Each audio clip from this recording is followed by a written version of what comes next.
The man stood frozen. In front of him was a sight he could hardly believe. In the middle of a small clearing, where golden rays of sunlight pierced through the dense canopy above, a tigress lay motionless on the damp earth. Her magnificent orange coat was streaked with dark red, deep wounds slashing across her powerful body. Her breathing was shallow, unsteady, as if the life within her was slipping away with each passing second. But it was not the mother's injuries that made his chest tighten. It was what lay beside her. A tiny cub, curled against her massive form, trembling with every fragile breath. Its fur was damp with sweat, its body burning with fever. It was dying. And then, though her body was weak, though every movement seemed to cost her a piece of her remaining strength, the tigress slowly lifted her paw. The man felt his heartbeat thunder in his chest. He knew he was witnessing something that should not happen, something that defied the very laws of nature. And before we continue the story, let us know which country you're watching from by leaving a comment below. Ethan Carter had spent years documenting the beauty and brutality of the wild. But never had he experienced a silence as unsettling as this. The jungle was usually alive with a chaotic symphony, the distant calls of monkeys, the rustling of unseen creatures darting through the undergrowth, the occasional caw of a bird disturbed from its perch. But today, there was nothing. The quiet was unnatural, suffocating. Ethan gripped his camera tighter. His senses sharpened. Something was wrong. Then, a deep, guttural growl cut through the stillness. It wasn't the warning snarl of a predator claiming its territory. It wasn't the triumphant roar of a tiger asserting dominance over its kill. It was something else entirely. Pain. Ethan's breath hitched. His instincts screamed at him to turn back. Injured animals were unpredictable, dangerous, and yet, his feet moved forward on their own. Slowly, carefully, he stepped over the tangled roots and damp leaves, pushing through the thick foliage.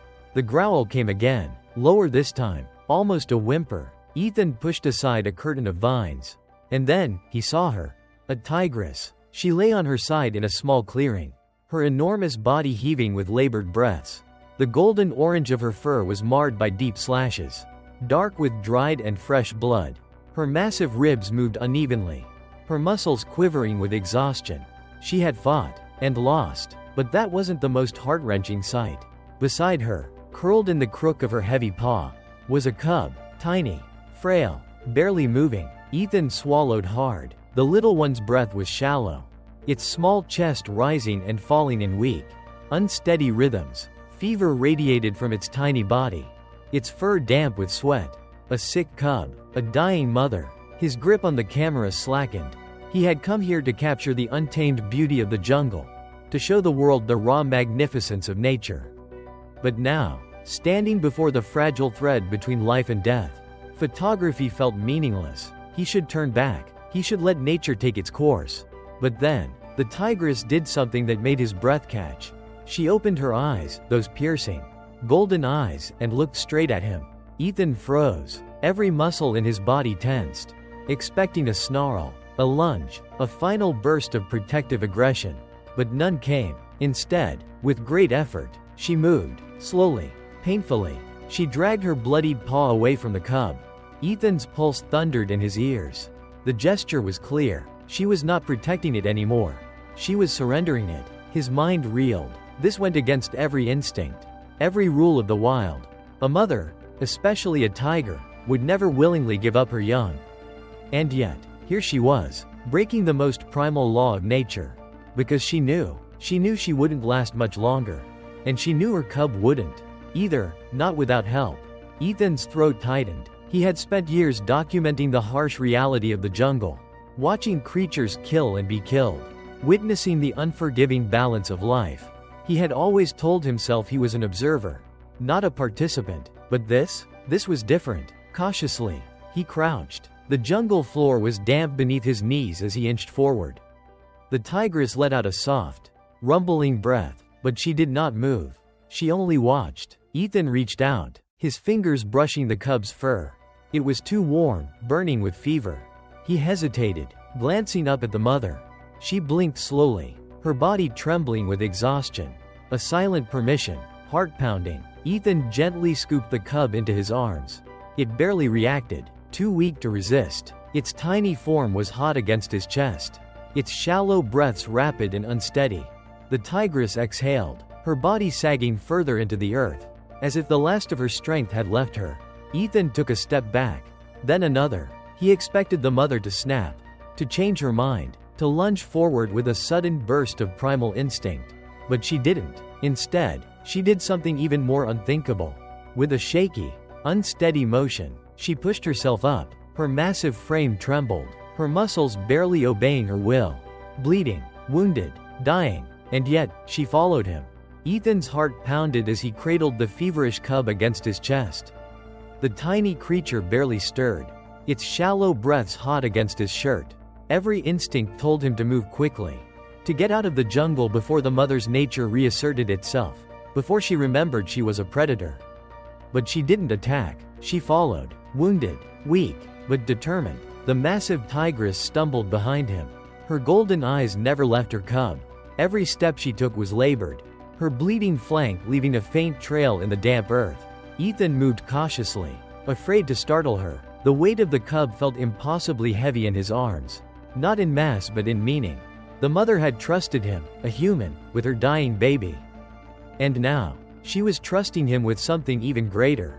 Her own life. Ethan knew he couldn't carry both the cub and its mother to safety. But he could give them a chance. Not far from here, hidden deep in the jungle, was an old ranger outpost. It was abandoned years ago, but Ethan had passed by it during one of his photography trips. If he could get there, he might be able to stabilize the cub, maybe even call for help.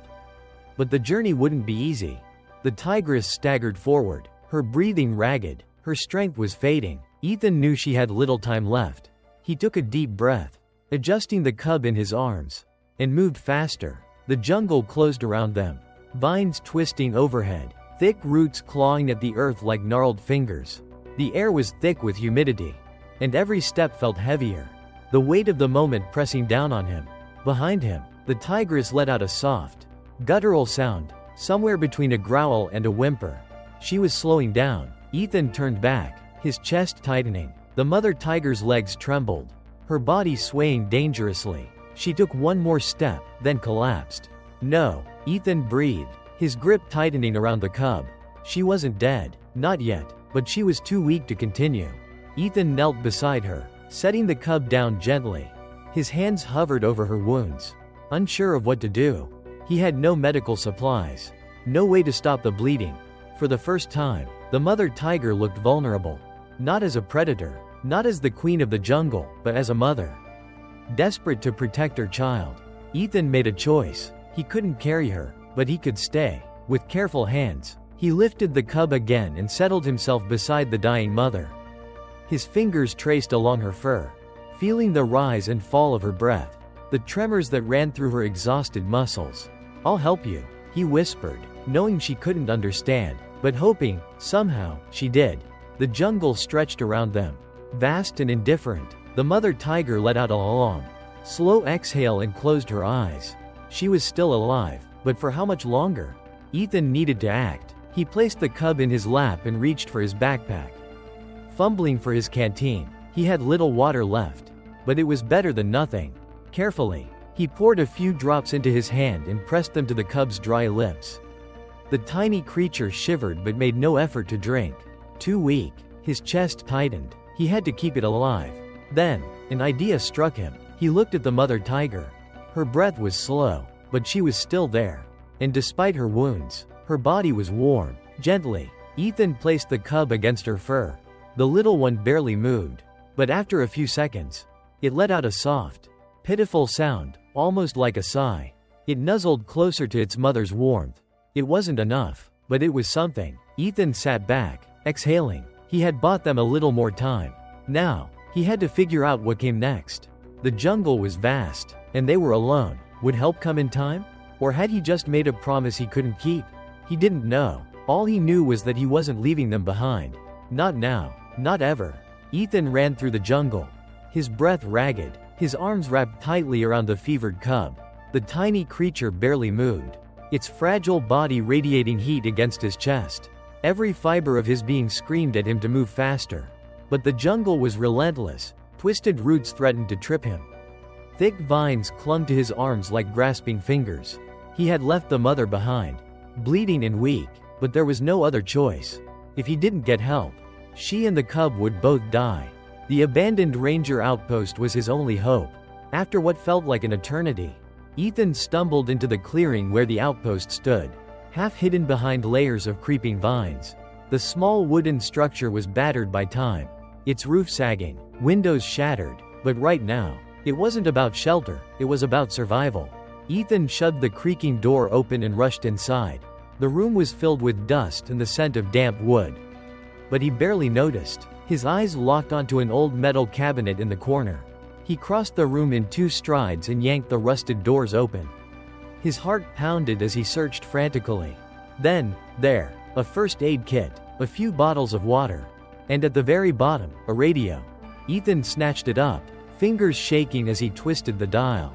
Static crackled through the speaker. Come on, come on. Then, this is Ranger Station. Copy. Relief hit him like a wave. This is Ethan Carter, he said, breathless. I have an emergency. Injured tiger. Dying cub. 3 miles south of my coordinates. I need a rescue team now. A pause. Then, copy that. Ethan, we're sending a team. Stay put. Ethan exhaled, pressing a hand against his forehead. Help was coming, but the fight wasn't over yet. Turning back to the cub, Ethan grabbed a clean cloth from the first aid kit and soaked it in water. Gently, he pressed it against the tiny creature's lips. For a moment, nothing. Then, a weak flicker of its tongue. Ethan held his breath. That's it, he whispered. Come on. The cub shuddered but didn't pull away. Slowly, he dripped more water onto its mouth, praying it would be enough. But even as he worked, his mind was somewhere else. The mother, she was still out there, wounded, bleeding, alone, and time was running out. Ethan secured the cub in his shirt and bolted out of the outpost, crashing back into the jungle. Every second mattered. His lungs burned. His legs screamed in protest. But he didn't slow down. He had made a promise, to the mother, to the cub, to himself. When he reached the clearing, his heart clenched. She was still there. She hadn't moved. Ethan dropped to his knees beside her, his breath coming in ragged gasps. He pressed his hand against her fur, still warm, still breathing, but weak, too weak. The cub let out a tiny sound from his arms. The mother's golden eyes fluttered open. For a long moment, she just looked at him, looked at her cub. Then, with the last of her strength, she moved, just enough to press her nose against the tiny creature. A mother's final touch. Ethan's throat tightened. In the distance, he heard the low hum of engines cutting through the jungle. The rescue team was close. But would they be fast enough? The distant hum of engines grew louder, cutting through the thick jungle air. Ethan's heart pounded as he knelt beside the dying tigress. The feverish cub nestled against his chest. Hold on, he whispered, both to her and to himself. The mother tiger's golden eyes barely stayed open now. Her breaths were shallow, her massive body rising and falling weakly against the blood-soaked earth. But she was still alive. Ethan turned toward the sound of the approaching rescue team. He had done everything he could. Now, it was up to them. Minutes felt like hours before the first ranger burst through the thick jungle. Rifle slung over his shoulder, eyes sharp and scanning the scene. Others followed, carrying medical kits and a stretcher. Ethan stood immediately, holding up a hand. She's hurt, badly, deep wounds, likely from another tiger. She needs help now. The lead ranger, a man named Ramesh, crouched beside the tigress, inspecting her injuries. His expression was grim. She's lost a lot of blood. Ethan's jaw tightened. Can you save her? Ramesh hesitated. We can try. The team moved quickly. A tranquilizer dart was loaded and fired into the tigress's shoulder. She let out a soft, exhausted growl before her body went still. It wasn't death, it was sleep, induced to keep her calm while they worked. Ethan felt a weight lift from his chest. She still had a chance. The cub whimpered softly against Ethan's chest, reminding him of the other life in his arms. Ramesh turned to him. The little one? Fever. Dehydration. Barely breathing when I found him. Ethan's voice was tight with emotion. But he's still fighting. Ramesh nodded, signaling one of the veterinarians to step forward. The woman carefully took the cub from Ethan's arms, pressing a stethoscope to its tiny chest. After a moment, she gave a small, hopeful smile. We can save him. Ethan exhaled sharply, feeling the tension in his shoulders loosen for the first time in hours. The rescue team worked efficiently. The tigress was lifted onto a stretcher. IV fluids were administered, and her wounds were bandaged as best as possible. The cub, wrapped in a warm cloth, was carefully placed inside a protective carrier. As they prepared to transport the mother and child to the Wildlife Rehabilitation Center, Ramesh turned to Ethan. "You did something remarkable today." Ethan shook his head. "She did. She trusted me." Ramesh gave him a knowing look. That trust saved her life. 2 months later, Ethan stood outside a protected wildlife reserve, watching from a distance as the mother tiger took her first steps back into the wild. Her injuries had healed, her strength had returned, and by her side, no longer weak, no longer burning with fever, was her cub, playful, alive. Ethan felt something tighten in his chest as he watched them disappear into the jungle. Their golden-orange fur blending with the dense green. The wild had taken them back. And for the first time, Ethan truly understood. He had come to the jungle to capture a story through his camera. Instead, he had become part of one, and it was a story he would never forget. What do you think about today's story? Do you believe situations like this can happen in real life? If you have any thoughts or feedback, feel free to leave a comment below. And don't forget to subscribe to the channel so you won't miss any exciting stories. See you in the next video.